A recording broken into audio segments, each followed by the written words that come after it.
जगन्नाथ महतो के निधन के बाद अब बड़ा सवाल ये उठ रहा है कि उनके विधानसभा क्षेत्र से किसे पार्टी टिकट देगी और जो एक मंत्री पद खाली हो चुका है उस मंत्री पद में कौन सा चेहरा लाया जाएगा। वैसे अगर आम जो प्रक्रिया है उसके तहत ये हुआ है कि झारखंड में जो भी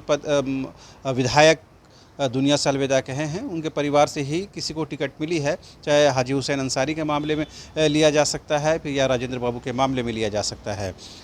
वर्तमान में जगन्नाथ महतो के विधानसभा क्षेत्र में अब कौन वैसा चेहरा हो सकता है जो उनका जो सपना है, जो उनकी परिकल्पना है झारखंड को लेकर के, आदिवासियों और मूलवासियों को लेकर के, उसे पूरा कर सकता है। तो उनके सुपुत्र हैं अखिलेश कुमार महतो, उनके नाम पर चर्चा है, लेकिन ये कुछ बातें ये भी आ रही हैं कि उनकी अभी आयु सीमा उस तरह से नहीं हुई है जो कहीं ना कहीं इस तरह के राजनीतिक तौर पर जिम्मेदारी उठा सकें। और क्या कुछ संभावनाएं वहाँ बन सकती हैं, इस पर चर्चा के लिए हमारे साथ मौजूद हैं मदन, जो आपको तफसील से जानकारी देंगे। एक तो ये कि जगन्नाथ महतो के जाने के बाद कौन से ऐसे दावेदार हैं जहाँ से वहाँ पर चुनाव उनको लाया जा सकता है, या पार्टी कुछ इस दिशा में काम कर रही है, या कुछ सुगबुगाहट शुरू हुई है? बिल्कुल, देखिए, जगन्नाथ दा के निधन के बाद एक मंत्री पद ज़रूर खाली हुआ है और अब जैसे जैसे निधन का उनका कहें समय बीतता जा रहा है, ऐसे ही अब इस पर कयास भी तेज़ होने लगे हैं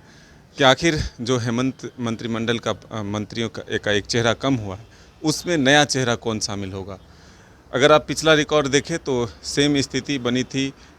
जब हाजी हुसैन साहब का निधन हुआ और उनके बाद चुनाव से जीतने से पहले ही हफीजुल हसन को मंत्री बना दिया गया था। तो जिस तरह से हाल के दिनों में यूपीए ने एक चुनाव हारा भी है, यानी कि रामगढ़ का उपचुनाव अगर आप देखें तो उसमें जो हार मिली है, इसके बाद अब सेफ गेम होगा। इसलिए ये उम्मीद की जा रही है कि वो चाहे अखिलेश महतो हो या फिर उनकी मां हो, यानी कि जगन्नाथ महतो की पत्नी हो,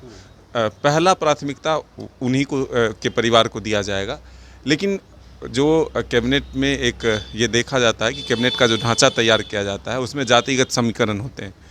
अगर आप जब सरकार का गठन हुआ और उसके बाद मंत्रियों के नाम सामने आए थे तो उसमें मथुरा महतो भी काफ़ी बड़े दावेदार के तौर पर थे और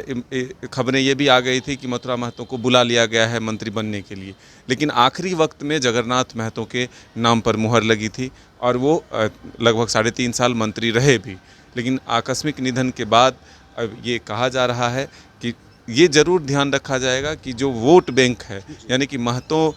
कास्ट का जो एक वोट बैंक है, उसको साधने की भरपूर कोशिश होगी। चुनाव जीतने की भी एक रणनीति होगी कि आखिर जो उपचुनाव होंगे तो उसको किस तरह से फिर जीता जाए, ये भरपूर कोशिश होगी। तो इसको आप देखते हुए कह सकते हैं कि ये जो मंत्री पद का सीट है वो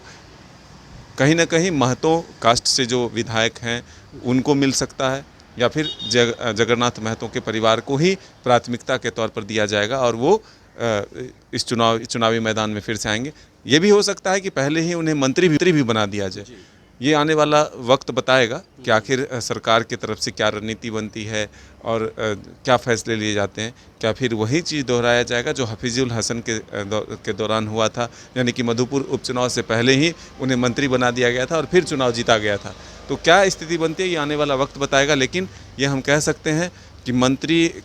के चेहरे को लेकर के ज़रूर अब मंथन शुरू हो चुका है और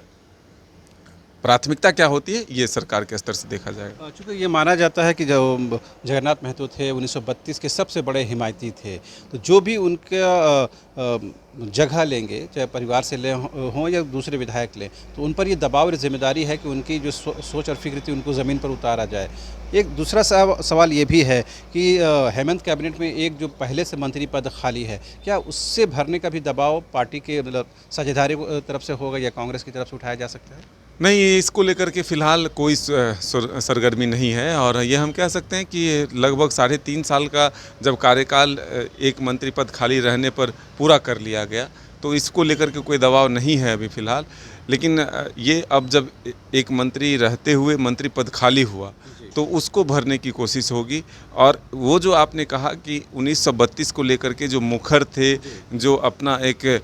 ये वादा था कि हम इसको ज़रूर लागू करवाएंगे, वो दबाव अगर जगन्नाथ महतो के परिवार से कोई आता है तो ज़रूर ये रहेगा कि उनकी प्राथमिकता होगी कि सरकार के स्तर पर अपनी आवाज़ को बुलंद करते रहें, ये याद दिलाते रहें कि 1932 जो है जगन्नाथ दा का एक सपना था। भले ही मुख्यमंत्री हेमंत सोरेन ने भी एक पत्र जारी करके कहा है कि उनके जो अधूरे सपने हैं उनको हम सभी पूरा करेंगे, लेकिन जब परिवार से कोई आएंगे तो उनका दायित्व होगा ये कि भाई हम जो है सरकार के स्तर पर अपनी बात को बुलंदी से उठाते रहे और उसे पूरा कराने की भरपूर कोशिश करें ताकि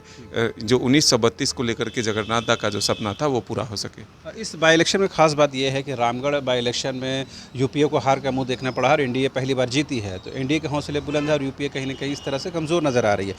ये क्या जो इलेक्शन होगा, जैसे हम लोग कह रहे थे कि रामगढ़ में कि ये आखिरी बाई इलेक्शन होगा संभवतः 2024 से पहले, लेकिन अब एक और इलेक्शन आ गया है, तो ये क्या जो इलेक्शन होगा ये कहीं ना कहीं 2024 से पहले एक लिटमस टेस्ट के तौर पर होगा, जनता की नब्ज़ को समझने की दिशा में भी होगा और कहीं ना कहीं जो 3.5 साल का हेमंत सरकार का रहा है उस पर कहीं ना कहीं एक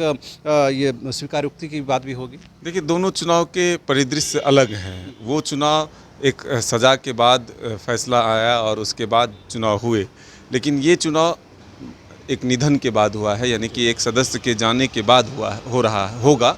तो ऐसे में दोनों के जो परिदृश्य हैं वो बदला हुआ होगा, विषय बदला हुआ होगा। तो इसको इसलिए हम आखिरी नहीं कह सकते, लेकिन हाँ, जीत हार जरूर जो 2024 का चुनाव होना है उससे पहले मायने रखता है। लेकिन अब एक सिंपैथी वोट होता है, जगन्नाथ दा के अपना व्यक्तित्व जो है वो मायने रखता है। तो इसलिए जो वर्तमान सरकार है उसकी ये प्राथमिकता होगी कि उनके परिवार से ही किसी को उम्मीदवार बनाया जाए ताकि चुनाव को आसानी से जीता जा सके। अगर कोई चेंजेज होता है तो फिर ज़रूर इसको माना जाएगा और कंपटीशन जो है वो